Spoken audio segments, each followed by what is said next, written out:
Malicious compliance can only get you so far.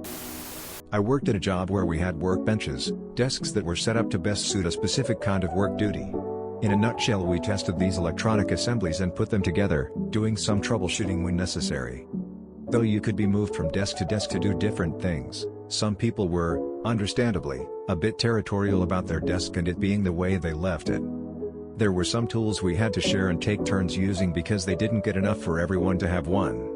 For example, more expensive computer adapters that were used to program the electronic devices we were testing. Some of which just seemed to live at whatever desk it was used last. There was no marked or agreed upon resting place for said tools.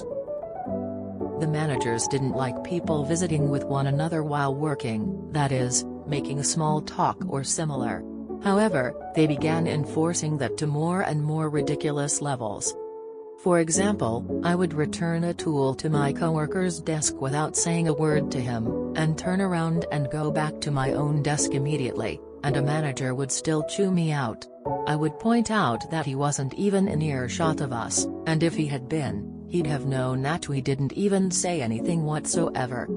I wasn't told I couldn't return tools. The root of the problem the managers had with me was that I was making small talk with other people, which, to be fair, sometimes I did, but more often it was work-related. But the managers would see us talking from outside of earshot and just assume so to speak. It would be kind of hard to come to an agreement on where to leave a tool when finished with it without being able to talk to the other people working there with you. I came up with several workarounds. There was a computer that everyone used to move things in the system. The computer was in a relatively central location, and there was plenty of space on that desk. I didn't use it for any particular work duty, but I left tools and adapters there when I was done with them. The managers also didn't bother me if I left my desk to get a tool for my own use, as long as I didn't ask anyone, except the managers, for help finding it.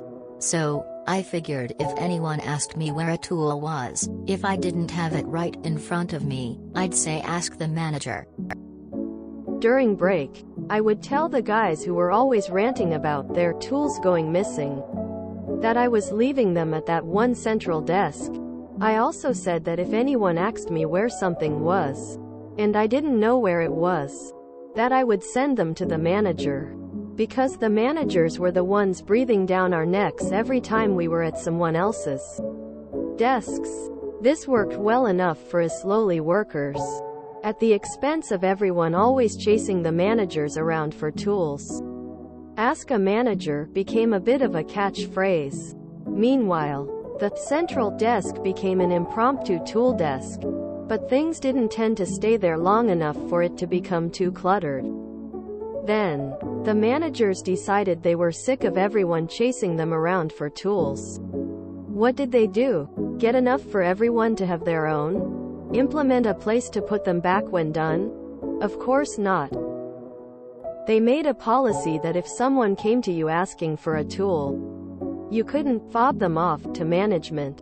You had to help them yourself.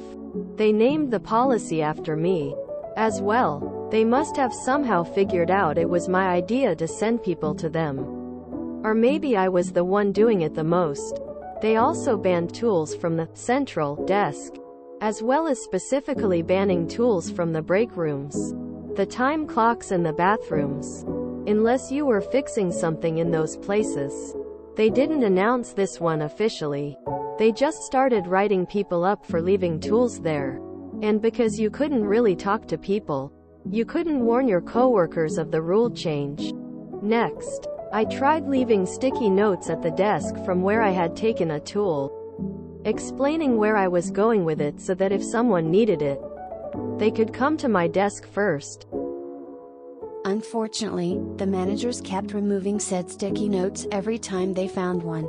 Though I didn't get in trouble for that one, I still stopped doing it. I wish I could say I left of my own accord after finding a new job, but I'd be lying. I was eventually dismissed from this job and had to find a new one relatively quickly because I was unemployed. Surprisingly, the company is still in business. Talk about toxic environment. They didn't care one bit whether you enjoyed your work, and that's one of things that increases productivity. Treat your employees like tiny children.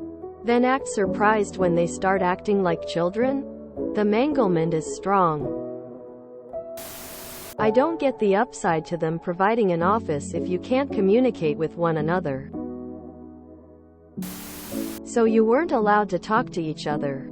But you now have to help someone find a tool. Without talking? Wow. That was a weird environment to work in. I've never read Kafka, but that is still the most Kafkaesque thing I've ever read. The tools would suddenly start being stored in random drawers and boxes that nobody knows about. If you enjoyed this video, please check out our playlists full of similar content. Epicaricast is like doom scrolling for your ears. Please like, share, and subscribe.